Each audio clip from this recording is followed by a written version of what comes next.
I love a gritty movie, but this one had me squirming in my chair.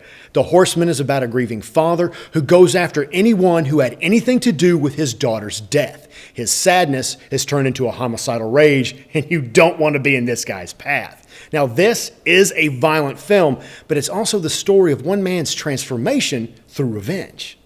Christian is a hard-working, blue-collar guy who's just learned that his daughter has died from a drug overdose. If that wasn't bad enough, he receives a pornographic video in the mail showing her drugged out of her mind with multiple partners and an address where the video came from.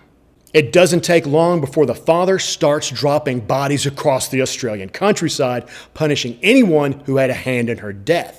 Along the way, he picks up a young hitchhiker named Alice, and she begins to get through his single focus, but don't worry, he doesn't exactly stop what he's doing.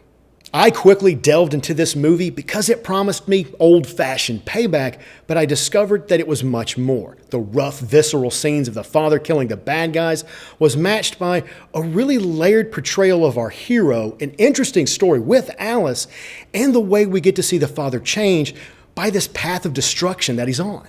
The movie is shot out of sequence, so it begins with the father hunting down one of these guys and unleashing his anger with a crowbar and some gasoline. It immediately grabs us with its intensity and explains why Christian is on this killing spree, so we are quickly on his side. Now, I love these kinds of stories, and this one has all the pain, all the anger, all the justifiable violence that just happens to be gritty and pretty realistic. There are some scenes where the father is extracting information that just had me uncomfortable as a man.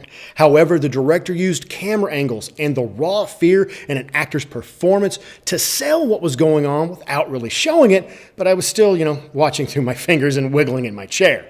If you are squeamish, do not watch this movie. Some people have said the brutality is just too much, but I disagree. It is necessary to tell this story. Peter Marshall as Christian makes this a complex story about how loss fuels revenge. We see him remembering his daughter, confronting himself about his own possible mistakes, and that makes him a sympathetic character. That's in complete contrast to the man who's unleashing his pain on those he's holding accountable. When we see that fury and sadness in those moments, it's impressive to watch. He shows us the entirety of a man avenging his daughter. The Horseman will hit you harder than I could possibly prepare you for and still surprise you with its depth. I did feel that the video quality was pretty low at times, but the film is so powerful, I honestly didn't care. If you're a fan of violent, adrenaline-pumping thrillers and also hard-hitting filmmaking, then this is a story worth watching.